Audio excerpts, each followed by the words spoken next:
तो last session में चलो हम लोग वर्नर थ्योरी खत्म कर रहे थे, उससे बेस्ट कुछ क्वेश्चन था उसको कर रहे हैं, ठीक है। तो उसमें लास्ट क्वेश्चन था, ये क्वेश्चन लास्ट में सॉल्व कर रहे थे, इसका हम लोग सॉल्यूशन देखते हैं इसमें क्या होगा। तो ध्यान देना, आपको ये पता होना चाहिए कि AgO3 से कौन सा आयन लेके पीपीटी करेगा। तो AgO3 AgCl बन के पीपीटी करेगा या AgBr बन के पीपीटी करेगा। इन्हें हाइड्रोजन अटैच होने से पीपीटी बनता है, ठीक है। और बैरियम जो क्लोराइड है वो बैरियम सल्फेट बन के पीपीटी करेगा। ये आपको समझ में आना चाहिए, ठीक है। अब क्या है, आपके पास दो कॉम्प्लेक्स है, एक मिक्सचर है जिसके अंदर एक मिक्सचर एक्स है जिसके अंदर दो कॉम्प्लेक्स है। 0.02 मोल है एक कंपाउंड का, इसमें ब्रोमीन बाहर रहेगा। और ये 0.02 मोल है किसका, इस कॉम्प्लेक्स का। ये दोनों का यानी इन दोनों का 0.02 मोल लिया हुआ है। और इसका सॉल्यूशन है 2 लीटर में। यानी इसका मतलब क्या है,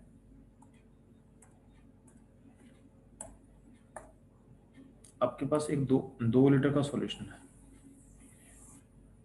इस 2 लीटर सॉल्यूशन में एक कॉम्प्लेक्स के बाहर में Br है और एक कॉम्प्लेक्स के बाहर में सल्फेट है, ठीक है। अब बोला गया इस सॉल्यूशन का आप लेते हो 1 लीटर। तो 1 लीटर सॉल्यूशन में जब लेंगे, इसे दो पार्ट में डिवाइड करना है, ये 1 लीटर 1 लीटर। तो 1 लीटर, तो यहाँ देखो ये कॉम्प्लेक्स है, एक कॉम्प्लेक्स 2 लीटर में 0.02 मोल है इसका, और इसका ही मोल कितना है 0.02 मोल है। तो दोनों का मोल क्या है 0.02 है, ठीक। और जो 1 लीटर, अब ध्यान देना, अब इसका जो 1 लीटर करोगे तो सेम कॉम, देखो चूंकि ये सॉल्यूशन पूरा इनफॉर्म डिस्ट्रीब्यूशन में है, तो अब जो कॉम्प्लेक्स होगा, तो ये जो ब्रोमीन इस सॉल्यूशन में क्या, जो इसका 1 लीटर लोगे तो दोनों कॉम्प्लेक्स यहाँ भी आ जाएगा। इसमें ब्रोमीन का जो कॉम्प्लेक्स है उसका मोल कितना होगा, तो 0.01 होगा। और सल्फेट का जो कॉम्प्लेक्स है उसका भी क्या होगा 0.01 होगा। सेम चीज़ यहाँ पे है, ब्रोमीन का कॉम्प्लेक्स इसका भी 1 लीटर करें तो क्या होगा 0.01 होगा। और सल्फर का क्या होगा, सल्फेट का भी क्या होगा 0.01 होगा, ठीक है। 0.01। अब ध्यान देना, मिश्रण निकालने के बाद क्या बोला गया है, अब बोला गया है कि एक में डालेंगे AgO3, एक में डालेंगे BaCl2, ठीक है। तो जब सॉल्यूशन को दो पार्ट डिवाइड कर दिया 1 लीटर में, और उसका क्या किए हैं, एक सॉल्यूशन में डाला गया है एक्सेस में AgO3 एक्सेस में है, और एक में डाला गया है BaCl2 एक्सेस में।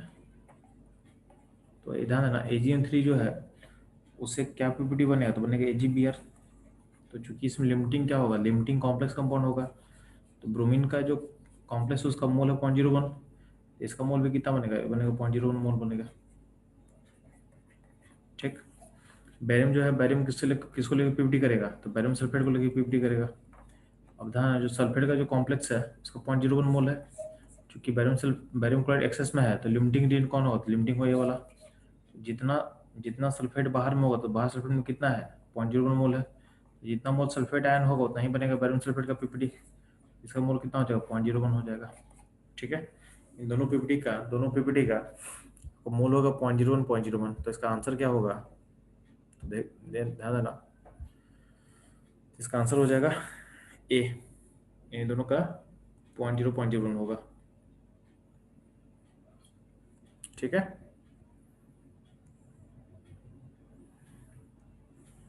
ठीक, तो रीजन क्लियर है कि 0.01 क्यों बना, क्योंकि यार आप इसको डिवाइड कर देते ना 1 लीटर में, इसलिए ऐसा आ रहा है, ठीक है। डिवाइड नहीं करते तो आपका आंसर होता डी, ठीक है। अगर डिवाइड नहीं होता तो आंसर डी होता है, लेकिन चूंकि डिवाइड कर दिया गया है तो इसलिए आंसर आपका यही होगा, ठीक। कृष्ण प्रिया, समझ में आया आपको बच्चा? Yes sir. ठीक है, तो ये रहेगा ऑल अबाउट वर्नर थ्योरी पे। चलो नेक्स्ट हम लोग मूव करने वाले हैं एक नया टॉपिक। तो नया टॉपिक क्या है, तो उसको बोलते हैं लोग इफेक्टिव एटॉमिक नंबर। क्या बोलते हैं, इफेक्टिव एटॉमिक नंबर रूल, ठीक। सर हाँ बोलो अभिनव। सर Ag2SO4 भी बनेगा ना? पीपीटी होता है यार, तो वो एक ही जैसे पीपीटी नहीं होता। हाँ सर, ये आपको पीपीटी अच्छा बोलेगा, सर। तो पीपीटी बनेगा तो एजीबीआर पीपीटी बनेगा। ठीक है, सर उसमें पीपीटी नहीं लिखा है ना सर, उसमें वाई लिखा है ना। रुक जा YNZ। ठीक है, तो यार ये बाय डिफॉल्ट तुम सोच सकते हो पीपीटी सोच सकते हो। ठीक है, मतलब अब यहाँ पे अगर क्वेश्चन ऐसा दे रहा है ना, ठीक है, तो हिंट दे रहा है कि ब्रोमीन बनेगा पीपीटी लेके एजी को। वर्ण देखो, ये बोल रहे हैं कि टॉपिक वर्ण थ्योरी से लिंक किया हुआ है, और वर्ण थ्योरी मतलब पीपीटी के थ्रू वो पहचानना सिखाया हम लोग को। ठीक है, तो मतलब कहीं ना कहीं एजी लिखने का मतलब हमको हेलोजन, मतलब हेलोजन से लिंक होगा पीपीटी बनेगा, और सल्फेट का मतलब बैरियम से लेकर पीपीटी बनेगा। ये सोच के आपको बनाना आंसर। ठीक है अभिनव। Yes sir. ठीक है, ठीक है, तो चलो हम लोग चलते हैं नेक्स्ट टॉपिक पे। टॉपिक का नाम क्या है? Effective atomic number. टॉपिक का नाम क्या है? इफेक्टिव एटॉमिक नंबर, शॉर्ट में बोलते हैं EAN, effective atomic number rule. ठीक है, तो ध्यान देना, जब कंपाउंड्स के बारे में बात किया गया तो पॉइंट आया कि कंपाउंड आखिर बनता क्यों है। ठीक है, तो आप देखोगे तो लेविस लेविस अपना लेविस का ऑक्टेट थ्योरी आया होगा। ठीक है, तो ऑक्टेट थ्योरी के अकॉर्डिंग क्या बोला था लेविस कि कोई भी एलिमेंट कंपाउंड क्यों बना रहा है, कंबाइन क्यों होता है, to achieve noble gas configuration,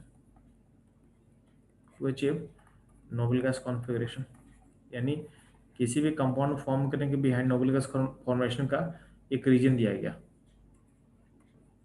to achieve noble gas configuration. तो यही चीज यहाँ पे एक्सटेंड किया गया है, जो लेविस ऑक्टेट थ्योरी है वही चीज कॉम्प्लेक्स कंपाउंड में लिया गया। तो कुछ लोग बोला कि why a complex compound is formed, why a complex compound is formed। तो why complex compound is formed, अब इसका रीजन रीजन के पीछे हर लोग क्या चाहे, इस क्वेश्चन का रीजन दिया जाए। ठीक है, तो कुछ लोग इसको ट्राई ऐसे किया कि यार जिस तरह से लेविस दिया था ऑक्टेट थ्योरी, यानी कोई भी मॉलिक्यूल बनने की बहन रीजन क्या होता है, ऑक्टेट स्टेबिलिटी को अचीव करना, तो वही रीजन यहाँ पे डालने का कुछ लोग कोशिश किया। फॉर एग्जाम्पल है ना, जैसे अगर हमने कुछ कॉम्प्लेक्स हम ले रहा है, जैसे K4 FeCN6, एक कॉम्प्लेक्स है खुद साथ। ठीक, आपके पास एक और कॉम्प्लेक्स पॉसिबल NiCO4। ठीक, आपके पास एक और कॉम्प्लेक्स हम लिख रहे हैं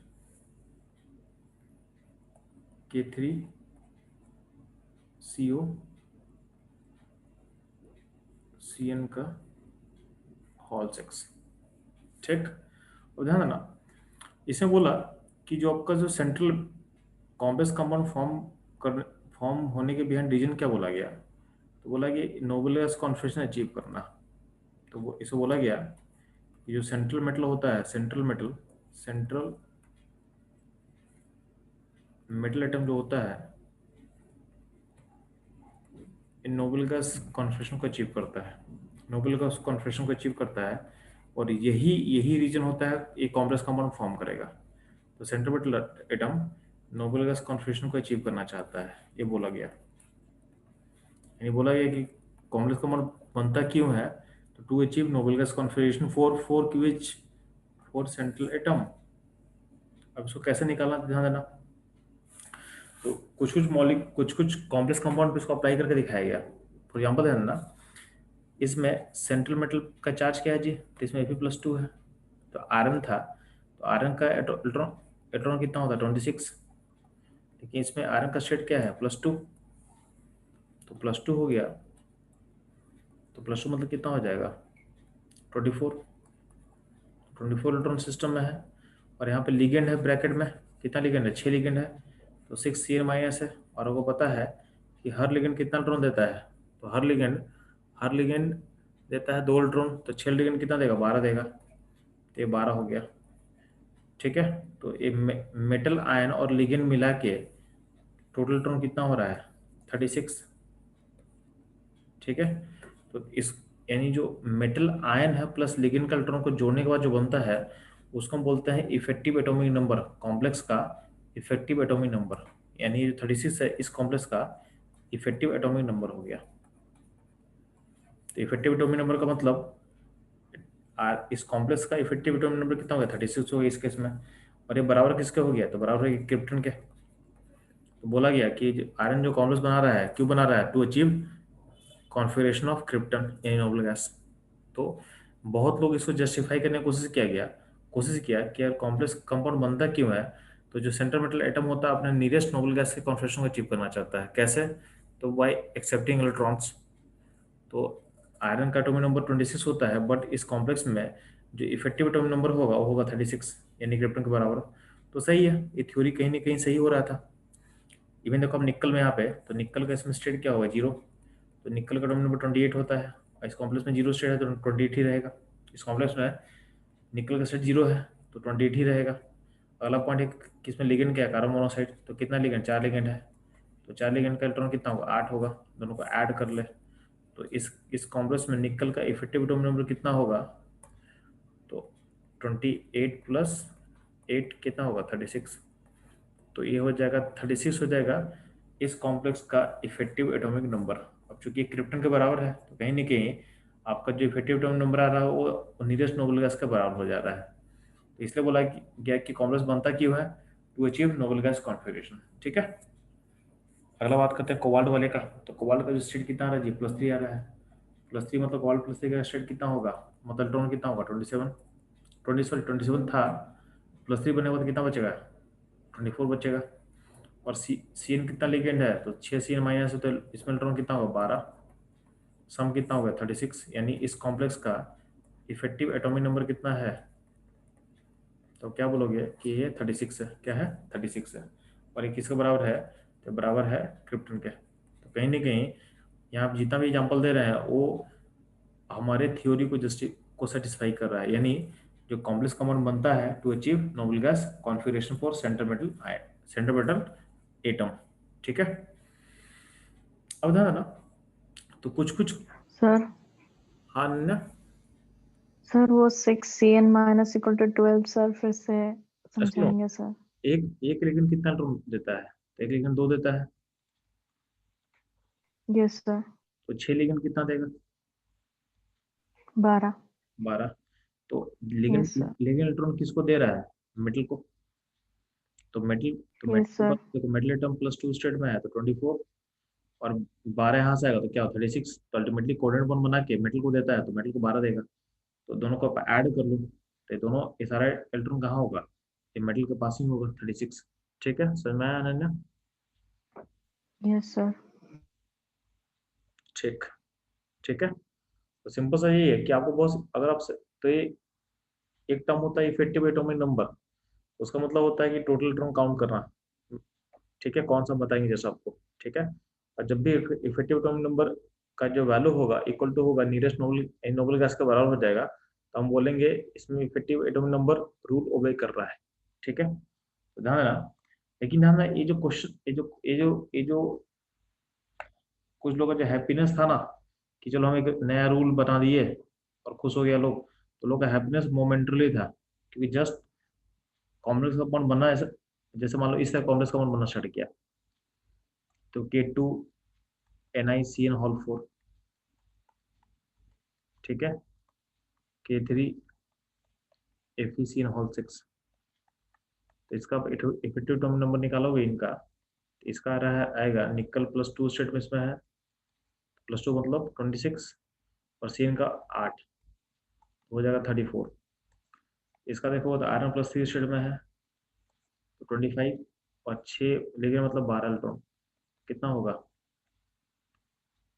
तो प्लस, सॉरी +3 मतलब 23, +3 मतलब क्या 23, 23 +2 कितना होगा 35।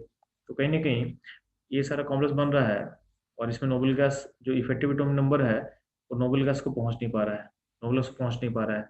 और ये सब क्या होता है, स्टेबल होता है, ये सब स्टेबल है। तो आपका इफेक्टिव एटॉमिक नंबर जो रूल दिया गया था वो गलत हो रहा है।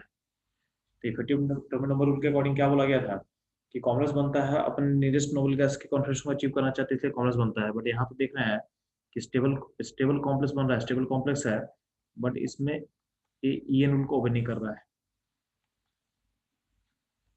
Do not follow E N rule, ठीक है। यानी हम लोग क्या करते हैं, हम लोग ई एन रूल को हम लोग फिर पढ़ते ही नहीं है, बस एक नाम सीख लिए, बट ई एन रूल को पढ़ते ही नहीं है। क्यों? क्योंकि इसका कोई लॉजिक ही नहीं बनता है। कुछ लोग सेटिस्फाई करता है, कुछ लोग सेटिस्फाई नहीं करता है, तो ठीक है, हम लोग पढ़ेंगे क्यों, ठीक है। इस टॉपिक में इंपॉर्टेंट बात क्या है, तो हम लोग को पढ़ते क्या है, तो हम लोग पढ़ते हैं इफेक्टिव एटॉमिक नंबर कैलकुलेशन। तो पॉइंट है कि अगर ई एन, ध्यान देना, अगर effective atomic number equal to हो जाएगा नोबल गैस, कोई भी नोबल गैस, यानी इसका मतलब होगा ए ई एन रूल फॉलो कर रहा है, रूल इज ओबे, ओबेड या ओबे बोल सकता हूँ, ठीक है। तो अगर ई एन रूल यानी effective atomic number equal to noble gas होता है, ई एन ओबे करेगा, नहीं तो ओबे नहीं करेगा, ठीक है। तो यहाँ पर टर्म होता है ई एन, किसको बोलते हैं, तो इफेक्टिव एटॉमिक नंबर का कैलकुलेशन आपसे पूछता है, किसी को भी कॉम्प्लेक्स दे देगा तो बोलेगा उसका इफेक्टिव एटॉमिक नंबर निकाल दो। इसका मतलब क्या होगा, सेंट्रल सेंट्रल मेटल आयन,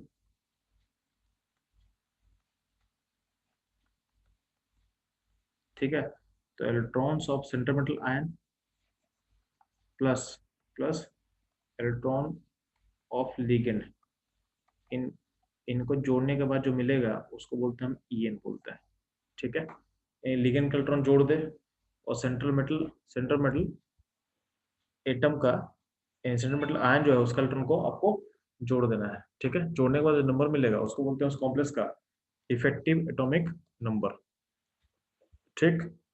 ध्यान देना, सेम जी आपके नोट्स में समझाया हुआ है कि इफेक्टिव नंबर जो है is use to predict the stability of complex. हम बताया कैसे, if the central metal atom has the effective number is equal to Nobel's configuration, then it is assumed to be stable, ऐसा बोला गया था। but there are many cases where the central atom has En not equal to the Nobel gas but are stable, ठीक है। तो कुछ ना कुछ कॉन्ट्रडिक्शन होना स्टार्ट हुआ था, ठीक। इस रूल को हम लोग फॉलो नहीं करते हैं, लेकिन हमारे लिए एक टर्म इंपॉर्टेंट है। क्या इंपॉर्टेंट है, आपका इफेक्टिव नंबर हम किसको बोलेंगे, तो सिंपल सा है, तो सिंपल सा रूल दिया गया है कि number of electron in the metal atom, metal ion and electron given by ligand, इसको जोड़ ले आप, निकल जाएगा, ठीक। तो आपसे क्वेश्चन पूछा गया कि कुछ का आप इफेक्टिव एटॉमिक नंबर निकाल, जैसे एग्जांपल देखिए यहाँ पे दिया हुआ क्वेश्चन, बोला इस कॉम्प्लेक्स का हमको इफेक्टिव एटॉमिक नंबर चाहिए। तो यहाँ देखोगे तो आपको स्टेप क्या करना, पहले कोबाल्ट है तो कोबाल्ट का स्टेट निकाल दो, कोबाल्ट का स्टेट आएगा +3 आ जाएगा। अब +3 आएगा मतलब कितना हो गया जी, 24, कि कोबाल्ट होता है 27, +3 मतलब 3 इलेक्ट्रॉन निकाल दिए तो क्या हुआ, 24 हो गया। अब लिगेंड लेते हैं, लिगेंड क्या Cl है, तो 2 Cl है, तो 2 Cl से कितना आएगा जी, 4 आएगा। और यहाँ पे En लिगेंड है, तो हम लोग कल पढ़े थे En क्या होता है, बाइडेंटेड लिगेंड होता है, क्या होता है, इसको बोलते हैं हम लोग En, इथिलीन डायमीन, ठीक है। तो आपका जो एक En है उसमें कितना कितना इलेक्ट्रॉन है, दो दो इलेक्ट्रॉन पेयर है।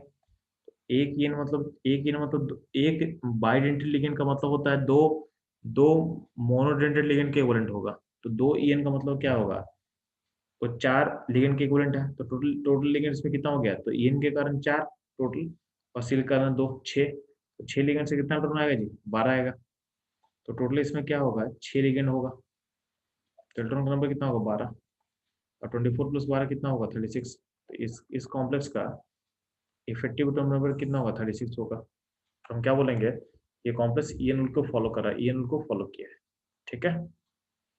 तो इफेक्टिव एटॉमिक नंबर एक अलग चीज है और इफेक्टिव एटॉमिक नंबर रूल को फॉलो करना एक अलग चीज है, ठीक है। तो हर कॉम्प्लेक्स का अपना एक इफेक्टिव एटॉमिक नंबर होता है, ठीक है। क्योंकि हर complex effective atomic number rule को फॉलो नहीं करेगा, ठीक। तो आप लोगों का क्वेश्चन क्या बच्चे लोग, याद है ना, यहाँ पे क्वेश्चन लिखा हुआ है, उससे पहले देखो यहाँ पे, जैसे K4 एफिशिएंट 6 है, इसका हम EN कैसे फाइंड करेंगे? सिंपल है ना, आयरन का स्टेट क्या है जी? आयरन का +2 स्टेट है, मतलब कितना होगा? 24 होगा, और 6 लिखा मतलब 12, तो 36। 10 इज कॉम्प्लेक्स का इफेक्टिव एटॉमिक नंबर कितना हो गया? 36 हो गया। ठीक,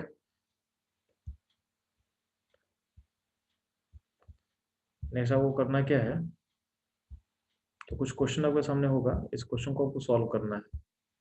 सॉल्व करना मतलब सारे का इफेक्टिव एटॉमिक नंबर आपको फाइंड करना है। ठीक है,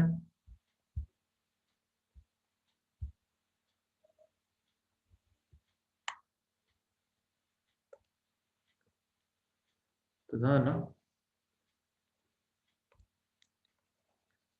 तो इसको मिनिमाइज कर दे रहा हूँ मैं, और आप लोग फाइंड करो।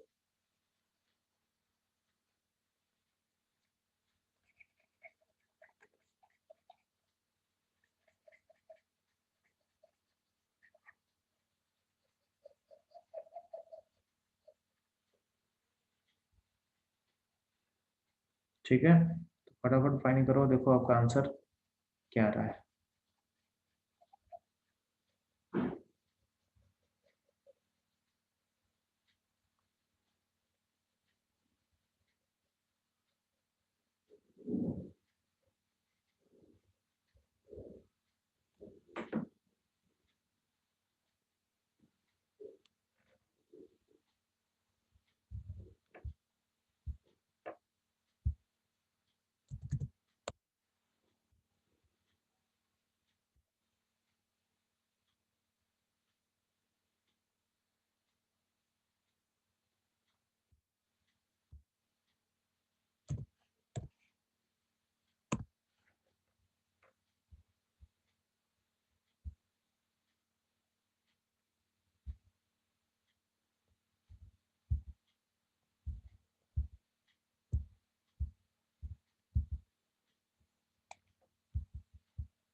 सर सेकंड में FeCO5 है या CO3 है?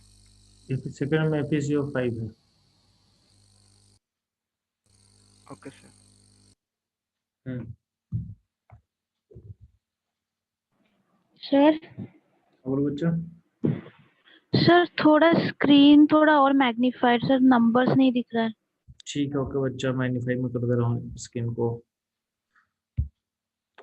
यहाँ पे आंसर्स भी आपको दिखना स्टार्ट हो जाएगा फिर। ठीक है, तो पहले को चलते हैं हम लोग। हाँ सर। ठीक, तो खुद से बनाओ। ठीक है, यस सर। आंसर दिया हुआ है, बट उसको उसको रिफर मत करो, खुद से बना लो। ठीक है, तो फटाफट आप लोग 1 2 3 4 सॉल्व करो, फिर मैं आगे दिखाता हूँ आपको स्क्रीन।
हो गया सर।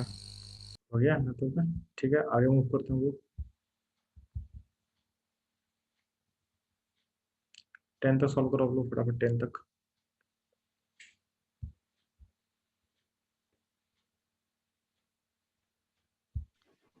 तो चलो क्वेश्चन नंबर 8 जो आपको दिख रहा होगा, 8 में, एक सेकेंड, 8 में आपके अंदर देखो, ये अंदर का लिगेंड लिखा हुआ है, तो HEM का मतलब होता है हीमोग्लोबिन, ठीक है। और हीमोग्लोबिन जो होता है वो होता है टेट्राडेंटेड लिगेंड। आपको को पता होगा जो बायो पढ़े होगे, तो हीमोग्लोबिन में 4 एन सेंटर होता है, यानी 4 ऐसा रिंग होता है जो एन से कनेक्टेड होता है। तो यहाँ पे 4 एन होता है, ठीक है। और ये चारों रिंग कनेक्टेड होता है आपस में, और बीच में आयरन होता है जिसको चारों एन सेंटर डोनेट कर रहा होता है। तो ऐसा होता है हीमोग्लोबिन। जो स्मॉल रिंग्स है, यहाँ पे जो रिंग्स की मैं बात कर रहा हूँ, इसको बोला गया पोर फायरिंग रिंग्स। क्या बोलता है? पोर फायरिंग रिंग्स बोला जाता है, ठीक है। तो आप सोच सकते हो, आपको सिंपली सोचना है कि haemoglobin is a tetradentate ligand, बस। यानी आप 4 लिगेंड के इक्विवेलेंट है, सोचना आप, ठीक।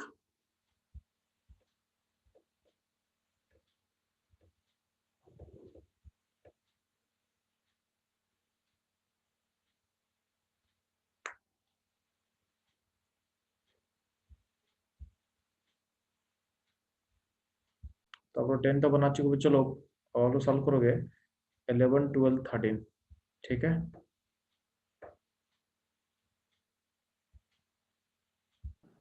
तो ध्यान रखो, चलो क्वेश्चन नंबर 11 को सॉल्व कैसे करना पड़ेगा। तो 11 आपको पता है कि 11 जो पीटी है वो निकल के ग्रुप का है। तो निकल पीटी पीटी होता है, आपको पता है। तो निकल का टर्म 28 होता है। तो 28 प्लस 18 और प्लस 32, तो आपको पीटी का टर्म आप निकाल सकते हो, ठीक है। तो 28 प्लस कितना, 18 प्लस 32, तो हो जाएगा ये 78 हो जाएगा। पीटी हो गया इसमें 78। जैसे पीटी का ऑक्सीडेशन रेट कितना है, +4 आ रहा है। तो पीटी होना चाहिए था 78, उसमें से +4 मतलब क्या, 4 हटा दो, क्या आ जाएगा, 74 हो जाएगा। पीटी +4 का हो गया 74, और 6 Cl माइनस तो क्या होगा, 12। तो 74 प्लस 12 कितना होगा, 86 हो जाएगा। इसको ऐसे सॉल्व करना है। अगर मानते हैं इस कॉम्प्लेक्स का PdCl4, तो यहाँ ना क्वेश्चन 12 में यहाँ पे यहाँ -2 चार्ज होगा, यहाँ -2 चार्ज मिसिंग है, उसको लिख लेना। तो इस कॉम्प्लेक्स में पीडी पे चार्ज +2 स्टेट में है। तो अगला पॉइंट रहता है कि पीडी का एटॉमिक नंबर पता होना चाहिए। पीडी निकल के ग्रुप का है, तो अगर आपको निकल का पता रहेगा तो निकल में +18 डाल दें तो आपको पीडी मिल जाएगा। पीडी का होता है 46, तो 46 में से +2 मतलब क्या होगा, 44। पीडी +4 244 हुआ। लिगेंड कितना है, 4 है। 4 लिगेंड से इलेक्ट्रॉन कितना है, 8, और दोनों को ऐड कर दे तो क्या होगा, 52। हायर ईडीटीए माइनस, तो आपको पता है कि ईडीटीए पर चार्ज कितना होता है। तो ईडीटीए लिगेंड है, कौन सा लिगेंड है, हेक्साडेंटेड, -4 चार्ज होता है। इसका मतलब अगर ये -4 होता है, जो आईआर है, आईआर का ऑक्सीडेशन रेट क्या आ जाएगा, ऑक्सीडेशन रेट आ जाएगा +3। आपको पता है कि आईआर जो है वो कोबाल्ट के ग्रुप का है। तो कोबाल्ट का 27 होता है, तो 27 प्लस 18 एंड प्लस 32, ये आपको मिल जाएगा रेडियम। रेडियम का जो वैल्यू है ये हो जाएगा 77, क्या हो जाएगा, आईआर हो जाएगा 77। लेकिन चूंकि यहाँ पे क्या आईआर +3 है, तो +3 मतलब क्या होगा, इसका 3 इलेक्ट्रॉन बाहर निकल तो हो जाएगा 74। तो आईआर +3 का हो जाएगा 74। और लिगेंड है ईडीटीए, ईडीटीए का एक लिगेंड 6 लिगेंड के इक्विवेलेंट होता है, ठीक है। 1 ligand is equivalent to 6 ligand, क्यों, क्योंकि ईडीटीए होता है हेक्साडेंटेड लिगेंड। अब 6 लिगेंड से इलेक्ट्रॉन कितना आएगा, 12। तो 12 यहाँ डाल दिएगा, यानी 180 गिव्स 2 इलेक्ट्रॉन।